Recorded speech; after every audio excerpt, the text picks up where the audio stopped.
les será de gran bendición. Bienvenidos a El Amor que Vale, con el pastor, maestro y autor, Dr. Adrián Rogers, supliendo las necesidades de la gente con la verdad de la palabra de Dios, trayendo personas a Cristo, transformando vidas alrededor del mundo y ayudándole a usted a descubrir el poder del amor más grande, el amor que vale. Acompáñenos, con nosotros el Dr. Adrián Rogers, en la voz del pastor Lenín de Llanón. Qué privilegio que usted esté en nuestra sintonía. Le doy la más cordial bienvenida a nuestro programa, El Amor que Vale. Por favor, tome su Biblia y busque Génesis capítulo 50.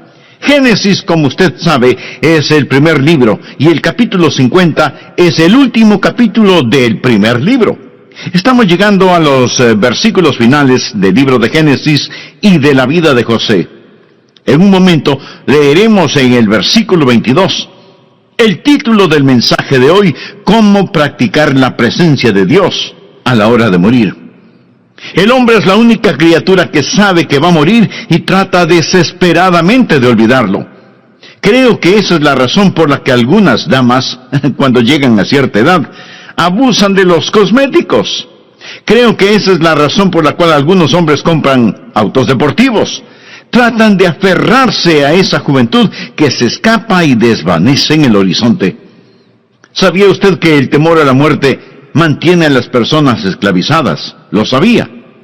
Permítame darle un versículo antes que leamos en Génesis. Está en Hebreos capítulo 2, versículos 14 y 15. Habla de Jesús, quien se hizo hombre, y vino a esta tierra con un único propósito, el de destruir las obras del diablo. Escuchen lo que la Biblia dice. Él también participó de lo mismo, esto es, carne y sangre, para destruir por medio de la muerte al que tenía el imperio de la muerte, esto es, al diablo, y librar a todos los que por el temor de la muerte estaban durante toda la vida sujetos a servidumbre. Piense al respecto. Él vino a liberar a todos los que por el temor de la muerte estaban durante toda la vida sujetos a servidumbre. ¿Me permite decirle algo? Usted no está listo para vivir hasta que usted ya no tenga temor a la muerte. No está listo para vivir hasta que cese de temer a la muerte. Jesús vino a librarle de las ataduras del temor. Un hijo de Dios puede sonreírle a la muerte. Eso es lo que José hizo. Deseo que leamos en las Escrituras, empezando en el versículo 22 de Génesis capítulo 50. Y habitó José en Egipto, él y la casa de su padre, y vivió José 110 años. Sin embargo, murió de 110 años. ¿Sabe? Él fue un hombre importante. No obstante, murió. Y no importa quién sea usted o cuán ilustre sea, usted va a morir. Yo moriré. La única excepción, posible excepción a eso, es si Jesús fuera a venir antes que muramos. Versículo 23. Y vio José los hijos de Efraín hasta la tercera generación. Por favor, pasemos al versículo 24. Y José dijo a sus hermanos: yo voy a morir. Esa es una aseveración fuerte, ¿no lo cree? Yo voy a morir, mas Dios ciertamente os visitará, y os hará subir de esta tierra que juró a Abraham, a Isaac y a Jacob. Es decir, Dios os sacará de Egipto y Él os llevará a Canaán, la tierra prometida. E hizo jurar José a los hijos de Israel, diciendo: Dios ciertamente os visitará, y haréis llevar de aquí mis huesos.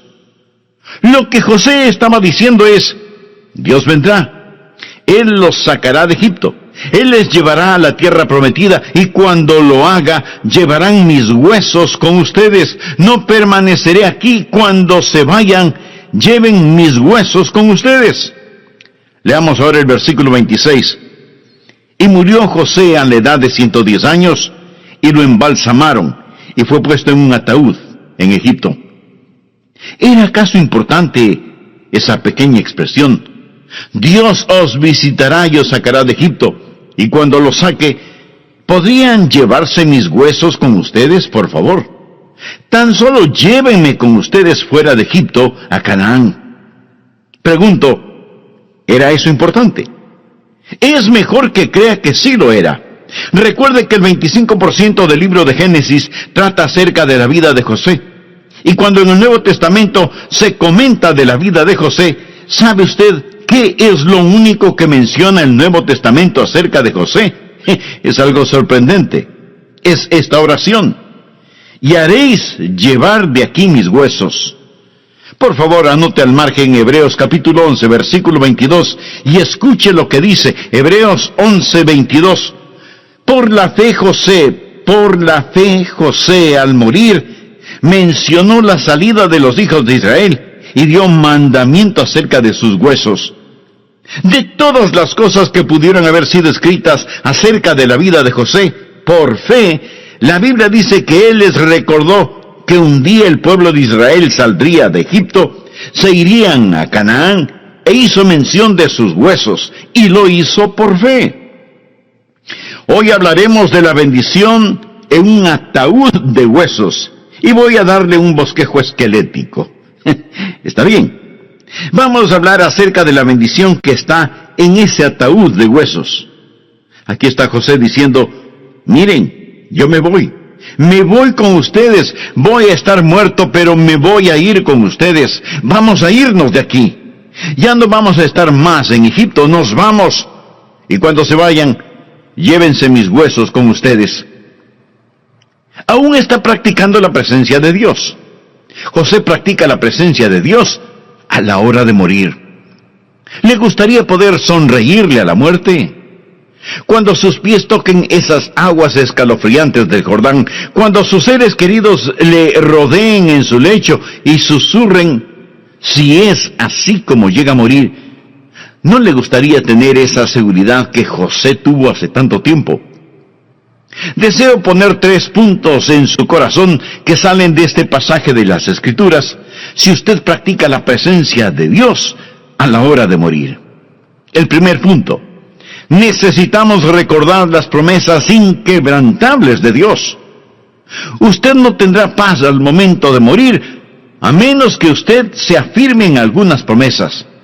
Atesore esto en su corazón ahora. Permita que Dios, el Espíritu Santo, escriba esto en su corazón. Es imperativo que recordemos las promesas inquebrantables de Dios. ¿Cómo pudo José hacer esto? La Biblia dice en Hebreos capítulo 11, recuerde que fue por fe que José hizo mención acerca de salir de Egipto. Fue por fe lo que él dijo: llévense mis huesos con ustedes. Verá, José tenía la palabra de Dios. ¿Qué es lo que Dios había prometido? Escuche, más de 300 años antes que José dijera lo que dijo, Dios había hecho una promesa. Dios hizo una promesa a Abraham 3 siglos antes. Dios mencionó algo a Abraham y José lo sabía. Y esa es la razón por la que José dijo lo que dijo.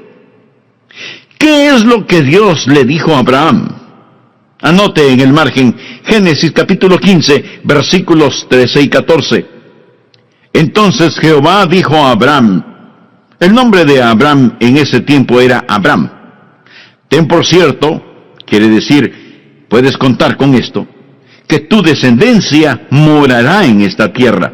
Es decir, ustedes irán a Egipto, y será esclava allí, y será oprimida 400 años. Mas también a la nación a la cual servirán, juzgaré yo, y después de esto saldrán con gran riqueza. Esto es lo que Dios prometió. Abraham, haré una nación grande de ti, pero tus descendientes irán a un lugar, una tierra que no es de ellos. Estarán allí por 400 años. Después que habiten allí por 400 años, van a salir de allí. Y cuando se marchen de ese lugar, ellos saldrán con muchísimas riquezas. José sabía esto. Y esa es la razón por la que José dijo lo que dijo. Por fe. Su fe estaba cimentada en la promesa inconmovible e inquebrantable de Dios. Desea poder sonreírle a la muerte. Usted quiere practicar la presencia de Dios a la hora de morir. Entonces, recuerde las promesas inquebrantables de Dios. ¿Y qué es la fe? Permítame decirle lo que es la fe. Fe no es pensamiento positivo. A mí me gusta el pensamiento positivo, pero eso no es fe. Fe no es seguir una corazonada. Algunas veces las corazonadas son buenas, pero eso no es fe. Fe no es el esperar lo mejor. Yo espero que usted espere lo mejor. Eso no es fe. Fe no es un sentimiento de optimismo. Me encanta el optimismo, pero eso no es fe. Fe no es autoconfianza. Eso está bien si es que su confianza está primero en el Señor. Fe no es el desear algo. Entonces, ¿qué es fe? Fe es recibir una palabra de Dios y creerla. Hebreos 11:1 dice, es pues la fe la certeza de lo que se espera, la convicción de lo que no se ve. Esa palabra, esperar, no quiere decir tal vez o a lo mejor. Esperar en la Biblia significa una seguridad sólida como la roca basada en la palabra de Dios. La segunda venida del Señor se la identifica como la esperanza bendita. Eso no significa un bendecido tal vez o un bendecido a lo mejor. Significa absoluta seguridad basada en la palabra de Dios. Fe es la sustancia de la absoluta seguridad basada en la palabra de Dios. Dios le hizo una promesa a Abraham y Dios no miente. José, por lo tanto, al tiempo de su muerte, pudo sonreír porque él tenía las inquebrantables promesas de Dios. ¿Qué es fe? Mi amigo, fe no es nombrarlo y reclamarlo. Usted no lo puede reclamar hasta que Dios lo haya nombrado. Fe es permanecer firmes en las promesas de Dios. Y si usted me dice, pastor, ¿cómo es que José tuvo tanta fe y yo tenga tan poco? Pues le diré que José tenía su alma empapada en la palabra de Dios. En el pasado hubo un gran predicador, tan conocido como Billy Graham. Su nombre fue Dwight L. Moody.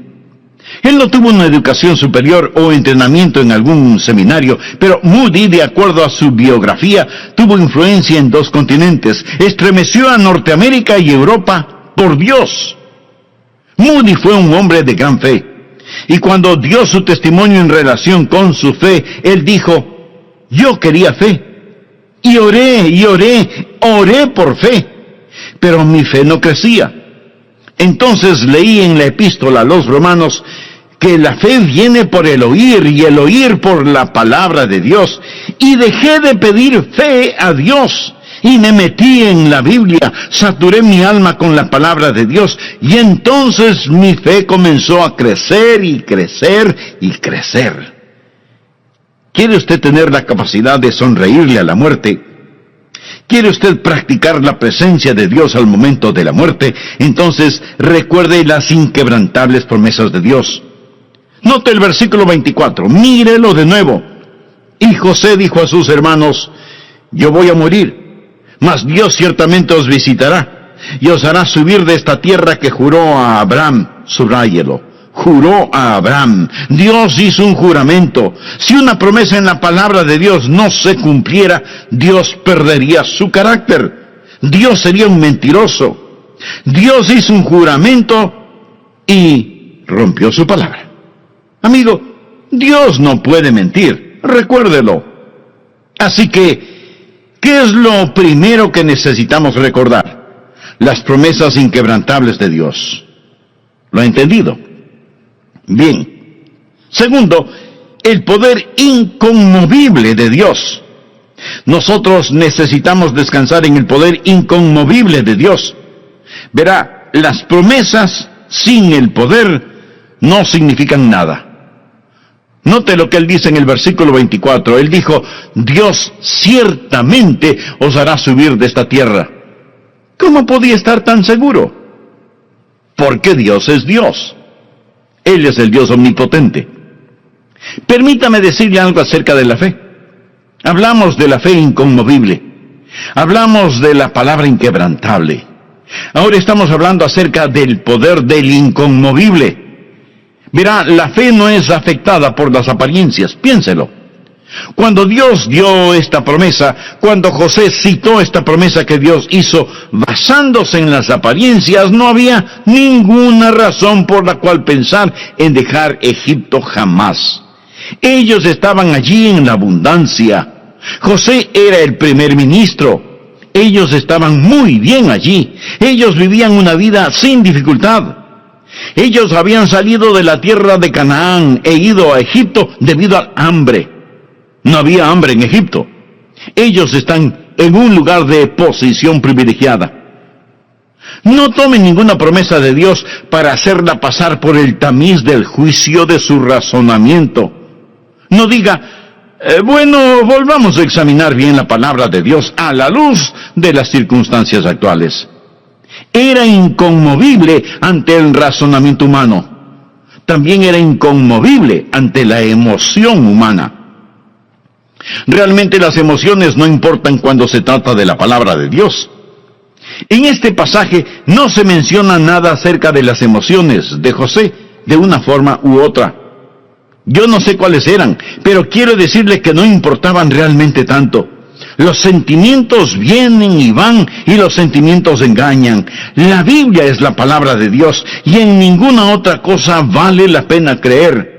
No consulte con sus emociones acerca de si una promesa de Dios es verdad o no. Lo he mencionado, sus emociones son la parte más superficial de su naturaleza. La salvación es la obra más profunda de Dios. Dios no hace su labor en lo más superficial. Olvídese de sus emociones. La Biblia no tiene mucho que decir acerca de sus sentimientos. Ponga su confianza en el poder inconmovible de Dios, no en su razonamiento ni en sus emociones. Se cuenta que Martín Lutero, el gran reformador, tuvo un encuentro cara a cara con Satanás. Y el diablo le dijo a Lutero, ¿tú sientes que tus pecados han sido perdonados? Y Lutero le contestó, no tiene importancia lo que yo sienta. Lo que importa es lo que Dios dice. Amén. Me gusta eso. Leí la historia de un muchachito que fue a una cruzada de avivamiento. Y en esa cruzada, el predicador predicó basando su mensaje en Juan 5:24. De cierto os digo, el que oye mi palabra y cree al que me envió tiene vida eterna y no vendrá condenación, mas ha pasado de muerte a vida. El muchacho creyó ese mensaje, entregó su corazón a Cristo y fue salvo. Más tarde, siendo ya un hombre, él dio su testimonio y dijo, esa noche cuando regresaba a casa, me parecía que Satanás estaba colgado de mi hombro, susurrándome al oído, tú no eres salvo, no eres lo suficientemente bueno, ni lo suficientemente fuerte. Tú no hiciste lo que piensas que hiciste en la cruzada. Nunca lo lograrás. Y durante todo el camino, Satanás se burlaba de mí. Cuando llegué a casa, me senté en el sofá y me pareció que Satanás estaba junto a mí en ese sofá. Y me puse a pensar, bueno, a lo mejor no soy salvo. Mejor voy a mirar ese versículo otra vez. De cierto os digo, es Jesús quien está hablando aquí. El que oye mi palabra, bueno, yo escuché su palabra en la cruzada. Y cree al que me envió, yo ciertamente lo creo. Tiene vida eterna. O sea, yo ya tengo vida eterna. Mira, diablo, léelo tú mismo. Él dijo que desde ese momento tuvo la seguridad de su salvación. ¿Lo ve? Es la palabra de Dios, no sus sentimientos, lo que proporciona esa seguridad. ¿Cuál es la seguridad que usted tiene de su salvación? ¿Está confiando en sus bienes materiales, o en su capacidad intelectual, o en la influencia que tiene en niveles sociales y políticos?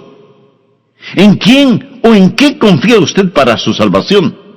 Porque si usted no confía en Cristo y su obra redentora en la cruz, mi amigo, usted está perdiendo lamentablemente su tiempo si pone su confianza en alguien más o en algo más para su salvación. Sabe que puede tener la seguridad de su absoluta salvación ahora mismo. Solo tiene que reconocer su necesidad y orar de la siguiente manera: querido Dios, gracias por hacerme entender que mi salvación está solamente en ti. Reconozco que soy un pecador y que necesito tu misericordia y tu gracia. Sé que tu Hijo Jesucristo puso su vida en la cruz del Calvario para perdonarme y salvarme. Y con profunda gratitud, Señor Jesús, te invito a que vengas a mi corazón y mi vida. Perdóname, límpiame, sáname y sálvame. Te recibo como mi Salvador y mi Señor desde ahora y hasta cuando tú me llames a tu presencia. Mientras tanto, ayúdame a vivir de tal manera que mi vida transformada toque otras vidas y todas sean para tu honra y gloria. Lo pido en tu santo nombre. Amén.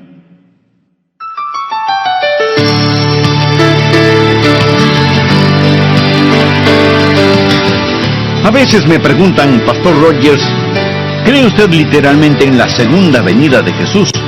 Por supuesto que lo creo. Yo creo que Jesucristo regresará a esta tierra en forma literal, visible y corporal. Muchos perdieron su primera venida porque trataron de quitarle importancia a la venida del Señor Jesucristo la primera vez. La Biblia profetizó que nacería de una virgen y así mismo sucedió. Cuando la Biblia dijo que nacería en Belén y en ese pequeño pueblito cerca de Jerusalén nació Jesús. Y si la Biblia profetiza que regresará a la tierra, entonces le diré que su segunda venida será lo mismo de real, porque Dios siempre cumple con sus promesas, tanto en la vida como en la muerte. Hoy terminaremos de estudiar el tema cómo practicar la presencia de Dios a la hora de morir. Tenga su Biblia y un cuaderno de notas a la mano para sacar el mayor provecho de este estudio bíblico. Bienvenidos a El Amor que Vale, con el pastor, maestro y autor, Dr. Adrian Rogers, supliendo las necesidades de la gente con la verdad de la palabra de Dios, trayendo personas a Cristo, transformando vidas alrededor del mundo y ayudándole a usted a descubrir el poder del amor más grande, el amor que vale. Quédese con nosotros y escuche al Dr. Adrian Rogers en la voz del pastor Lenín de Llanón. Sea usted cordialmente bienvenido a nuestro programa El Amor que Vale. Por favor, en su Biblia busque el capítulo 50 de Génesis. Estamos llegando a los versículos finales del libro de Génesis y de la extraordinaria vida de José, quien murió a los 110 años de edad y pidió que sus huesos fueran llevados desde Egipto a Canaán, la tierra prometida. En el Nuevo Testamento leemos lo que dice Hebreos 11:22. Por la fe José al morir mencionó la salida de los hijos de Israel y dio mandamiento acerca de sus huesos. Aún a la hora de morir, José practicó la presencia de Dios en su vida. ¿Le gustaría a usted el poder sonreírle a la muerte? Entonces, practique los siguientes puntos. Primer punto, necesitamos recordar las promesas inquebrantables de Dios. Usted no tendrá paz al momento de morir a menos que usted se afirme en las promesas de Dios. Es imperativo en recordar las inquebrantables promesas de Dios. Segundo punto, necesitamos descansar en el poder inconmovible de Dios. Mi amigo, estoy hablando de el ejercicio de la verdadera fe. Déjeme decirle algo más. La fe no es sacudida por la razón ni por la emoción. Tampoco es sacudida por la demora. La promesa sobre la cual José se afirmaba tenía ya 300 años de existencia. Y José está hablando de lo que deben hacer con sus huesos. Y aún pasarían siglos antes de que ellos pudieran salir de allí. ¿Sabía usted que la fe puede esperar? Me encanta lo que dice Habacuc 2:3. Aunque la visión tardará aún por un tiempo, mas se apresura hacia el fin, y no mentirá. Aunque tardare, espéralo, porque sin duda vendrá, no tardará. ¡Qué estupendo versículo es ese! Al preparar este mensaje estuve pensando en cómo Dios a veces demora, y pensé en la profecía que Dios hizo contra la antigua nación de Tiro, que estaba al norte de Israel, en la costa del Mediterráneo. Y esto es lo que Dios dijo contra Tiro. Busque Ezequiel 26:3. Por tanto, así ha dicho Jehová el Señor, he aquí yo estoy contra ti, oh Tiro, y haré subir contra ti muchas naciones, como el mar hace subir sus olas. Siendo que ellos vivían a la orilla del mar, podían entender esto. Y en Ezequiel 26, versos del 12 al 14 leemos, y robarán tus riquezas y saquearán tus mercaderías, arruinarán tus muros y tus casas preciosas destruirán, y pondrán tus piedras y tu madera y tu polvo en medio de las aguas. Y haré cesar el estrépito de tus canciones, y no se oirá más el son de tus cítaras, y te pondré como una peña lisa, tendedero de redes serás, y nunca más serás edificada, porque yo Jehová he hablado, dice Jehová el Señor. Dios dijo, mira Tiro, eres tan importante y poderosa, con tantas riquezas y lujos. Te voy a decir lo que haré contigo. Voy a traer varias naciones contra ti, y esto es lo que va a suceder. Tomaré tus hermosas casas y tus templos y tu madera, todo lo que hay ha de desaparecer en el mar, aún el polvo de tus calles, y lo único que quedará de ti será un desolado lugar, para que los pescadores extiendan sus redes. En el año 550 a.C., Nabucodonosor vino contra la nación de Tiro, y cuando la gente vio la llegada de Nabucodonosor, supieron que no podrían derrotar a este monarca de Babilonia. Había una pequeña isla no muy alejada de la costa, y la gente huyó hacia esa isla, abandonando la ciudad. Bueno, en la antigua Tiro, las paredes todavía estaban allí. Las ruinas de los edificios aún permanecían allí, y aún la vieja madera estaba allí. Parecía como que la profecía de Ezequiel no se iba a cumplir literalmente. Pero más de 200 años más tarde, llegó Alejandro el Grande. Ahora recuerde que la gente de Tiro huyó hacia una pequeña isla, y con el paso del tiempo ellos tuvieron la más poderosa flota naval del mundo. Alejandro el Grande no tenía una flota naval, pero en cambio tenía un gran ejército. Alejandro les solicitó ayuda, y ellos le dijeron, no vamos a ayudarte. Nosotros estamos muy bien en nuestra isla, no te ayudaremos de ninguna manera. Esto enojó mucho a Alejandro el Grande, y decidió que tenía que hacer algo. No podía navegar hasta la isla, pero algo tenía que hacer. Y decidió construir un gran terraplén hacia la isla, y dijo a sus soldados, vamos a construir un enorme terraplén y marcharemos sobre esa isla. Y le preguntaron, pero ¿dónde vamos a conseguir los materiales para construirlo? Y el gran conquistador les dijo, ven toda esa madera y las piedras y las paredes, usen todos esos materiales. Y construyeron el enorme terraplén desde la costa del Mediterráneo hasta la isla en donde estaba la ciudad de Tiro. Cuando terminaron de construirlo, el antiguo sitio quedó pelado como una roca, en donde los pescadores extendían sus redes para secarlas. La profecía de Dios contra Tiro se cumplió literal y cabalmente. Amigo, escúcheme.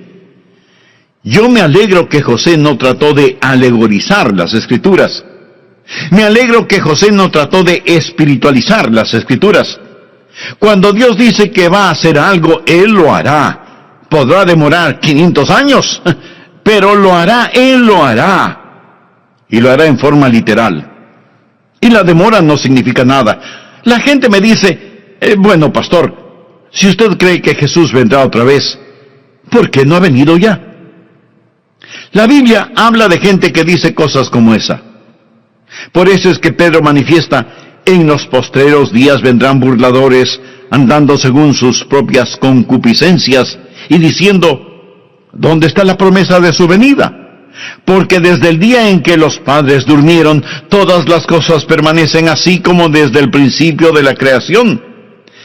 Pero Pedro asegura que el día del Señor vendrá, y que no debemos olvidar que para con el Señor un día es como 1000 años, y 1000 años como un día. Ahora continuemos con el tercer y último punto. Si usted va a aprender a sonreírle a la muerte, ¿qué hace usted en primer lugar? Usted recuerda las promesas inquebrantables de Dios, y usted descansa en el poder inconmovible de Dios. Lo que Dios dice que Él hará, Él lo hará. Espero que usted lo crea. Dios los sacará. Fue lo que dijo José, su poder inconmovible. Tercer punto, la paz innegable de Dios. La paz innegable de Dios. Ese es el tercer punto. Verá, fue recompensada la fe de José. Anote estas escrituras en el margen. Éxodo capítulo 13, empezando en el versículo 19. Tomó también consigo Moisés los huesos de José.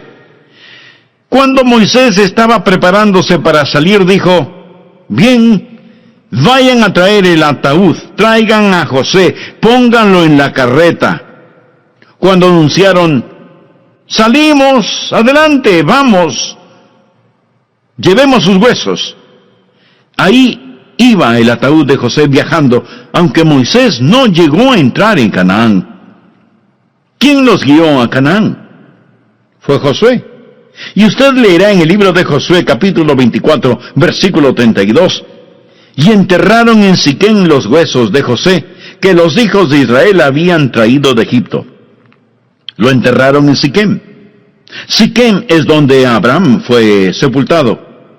Así que llevaron los huesos de José, y Moisés los cargó por las arenas ardientes del Sinaí, y Josué los cargó a través del Jordán en Siquem, y allí los huesos fueron enterrados en Siquem. Tal cual fue la fe que tenía José para creer, fue hecho. Siempre pasa como Dios promete que pasará. Pero, ¿por qué José dijo: llévense mis huesos con ustedes? ¿Por qué era tan importante? De todos modos, él estaba muerto. Verá, José quería ser parte de lo que Dios llevaba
a cabo. ¿Alguna vez ha visto las tumbas en Egipto? He ido a Egipto en varias ocasiones a ver esas tumbas. He estado dentro de la Gran Pirámide, increíble. ¿Alguna vez ha visto todos los accesorios que pertenecieron al conocido rey Tutankamón? Si usted alguna vez va a Londres, visite el Museo de Londres y vea todos los sarcófagos y vea esas momias allí en el Museo de Londres. Es algo extraordinario. Pero me alegro que usted no puede encontrar una de José allí. Es decir, José no era un materialista. Él tenía toda aquella fortuna. Él podía construir un monumento colosal. Y sí lo hizo. Él construyó un mejor monumento, un monumento de fe. Él poseía riquezas que Dios pudo confiárselas. Escuché de un abogado que se compró un automóvil BMW. Siempre había querido tener uno. Estaba tan orgulloso de su carro. Un día, cuando abría la puerta de su flamante vehículo para salir, otro carro pasó a toda velocidad, casi rozando su carro y destrozando totalmente la puerta. Y él gritó: ¡Oh, no! ¡No mi BMW! Un policía que había visto todo se acercó y le dijo: «Señor, ¿está usted loco? Preocupándose por la puerta de su carro cuando tiene destrozado su brazo izquierdo». Y el hombre respondió: «Oh, no, mi Rolex también». Hay mucha gente que actúa así. Viven para este mundo. Solo les importan las cosas materiales. José no fue materialista. Él construyó un monumento de fe y él supo que Dios tenía un destino final aún para sus huesos. Déjeme darle algunos versículos. Daniel 12:2. «Y muchos de los que duermen en el polvo de la tierra serán despertados, unos para vida eterna y otros para vergüenza y confusión perpetua». Juan 5, versos 28 y 29. «No os maravilléis de esto, porque vendrá hora cuando todos los que estén en los sepulcros oirán su voz. Y los que hicieren lo bueno saldrán a resurrección de vida, mas los que hicieron lo malo a resurrección de condenación». Creo que cuando bajaron ese ataúd a la tumba en Siquén, José sabía que un día el Señor mismo, con voz de mando, con voz de arcángel y con trompeta de Dios, descenderá del cielo, y los muertos en Cristo resucitarán primero.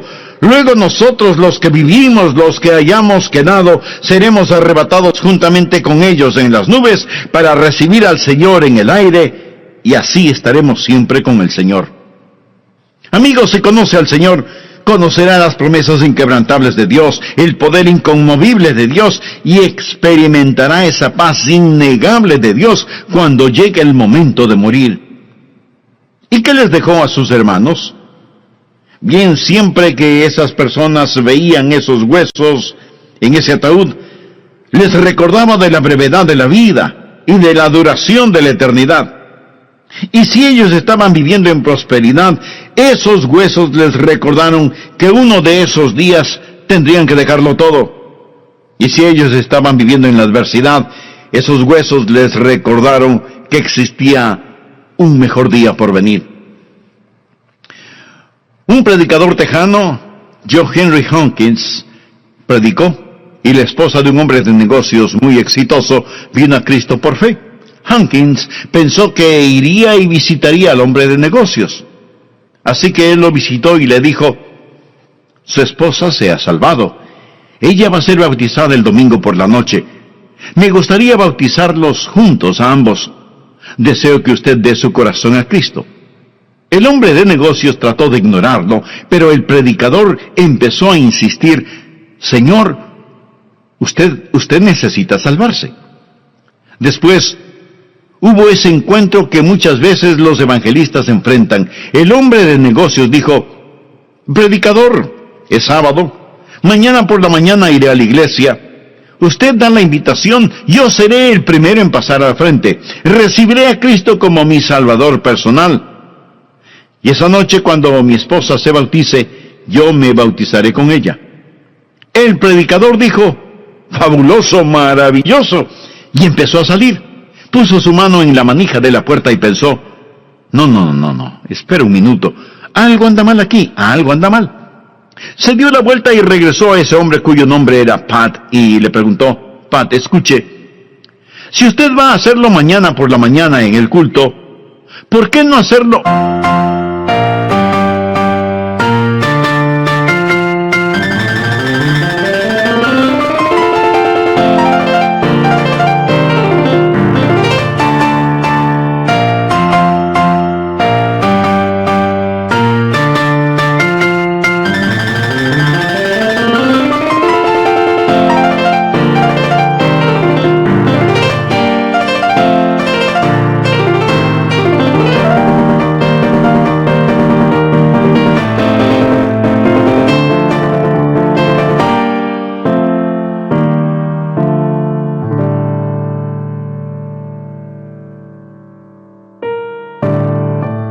ahora mismo y entrega su corazón a Jesús, y mañana por la mañana viene y lo hace público.